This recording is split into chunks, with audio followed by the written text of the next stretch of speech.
सभी को नमस्कार। केडी क्लासेज में आपका स्वागत है। हम लेके आ चुके हैं आपके लिए एक और नई क्लास और हम पढ़ रहे हैं भारतीय संविधान का विकास और निर्माण। ठीक है, अब हमारे चैनल पे नए हो तो सब्सक्राइब किया करो चैनल को, ताकि हमारा मोटिवेशन बना रहे। देखिए, हम पढ़ रहे थे पिछली क्लास में गोलमेज सम्मेलन। गोलमेज सम्मेलन में हमने पहला गोलमेज सम्मेलन, दूसरा और तीसरा को देख लिया अच्छे से। 1930, 31 और 32 में 3 गोलमेज सम्मेलन ब्रिटिश प्रधानमंत्री रेमजे मैकडोनाल्ड के द्वारा आयोजन किया जाता है, वो भी लंदन में। महात्मा गांधी दूसरे में भाग लेते हैं, भीमराव अम्बेडकर तीनों में भाग लेते हैं। ये चर्चा हम पहले कर चुके हैं। अब हम यहाँ देखते हैं कि जब गोलमेज सम्मेलन समाप्त हो गए तो उसके बाद में रेमजे मैकडोनाल्ड, है ना, जो ब्रिटिश प्रधानमंत्री था, ब्रिटिश पीएम, वह सांप्रदायिक पंचाट जारी करता है। तीनों गोलमेज सम्मेलन होने के बाद में एक सांप्रदायिक पंचाट जारी करता है ना, ब्रिटिश पीएम रेमजे मैकडोनाल्ड। थोड़ा शॉर्ट में लिखिए, रेमजे मैकडोनाल्ड के द्वारा एक सांप्रदायिक पंचाट जारी किया गया। क्या किया गया? सांप्रदायिक पंचाट जारी किया गया, जिसमें क्या उल्लेख था? जिसमें दलितों को हिंदुओं से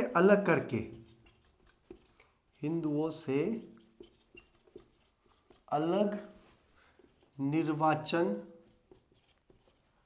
प्रणाली में शामिल किया गया।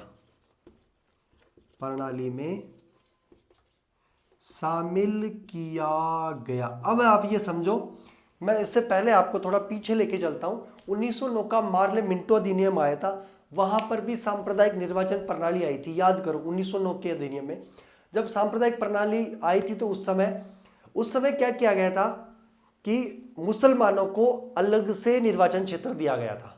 उसका भी विरोध किया गया था कि ये, पर उस समय की जो बातें हैं वो ब्रिटिश सरकार ये चाहती थी कि हिंदू मुस्लिम एकता को कैसे भी तोड़ा जाए, तो उनके प्रयास थे। चलो, मुसलमानों को तो दे दिया, चलो वो अलग धर्म है, लेकिन यहाँ दलितों को भी अलग से देना शुरू कर दिया।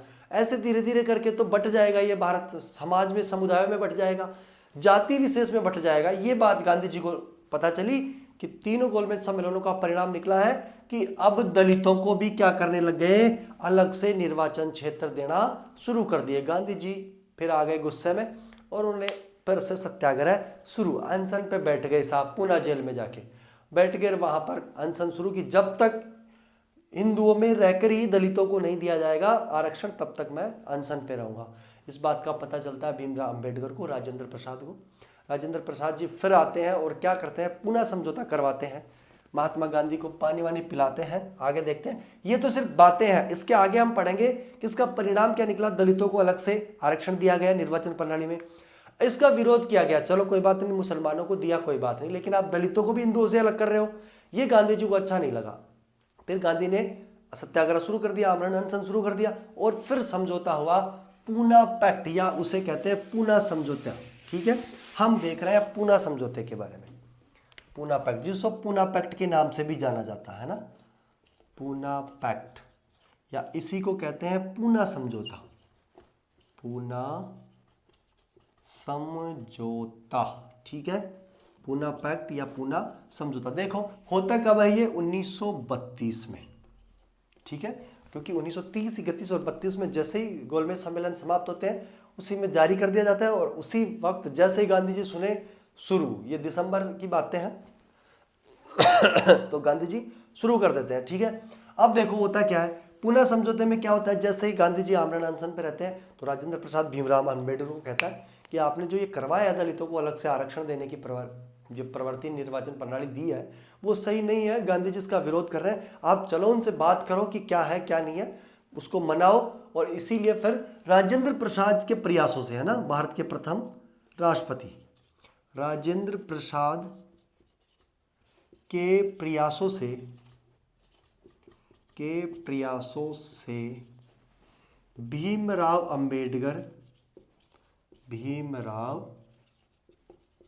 अंबेडकर और भीमराव अंबेडकर और महात्मा गांधी, ठीक है, महात्मा गांधी के मध्य पूना समझौता हुआ, के मध्य पूना समझौता हुआ, ठीक है, पूना समझौता हुआ। और पूना समझौता का जो परिणाम निकला, पूना समझौता हुआ और इसके परिणाम स्वरूप क्या हुआ, दलितों को अलग से दिया गया था निर्वाचन क्षेत्र। अब क्या हो रहा है, दलितों को हिंदुओं में रहकर ही, है ना, हिंदुओं में रहकर ही आरक्षण दिया गया।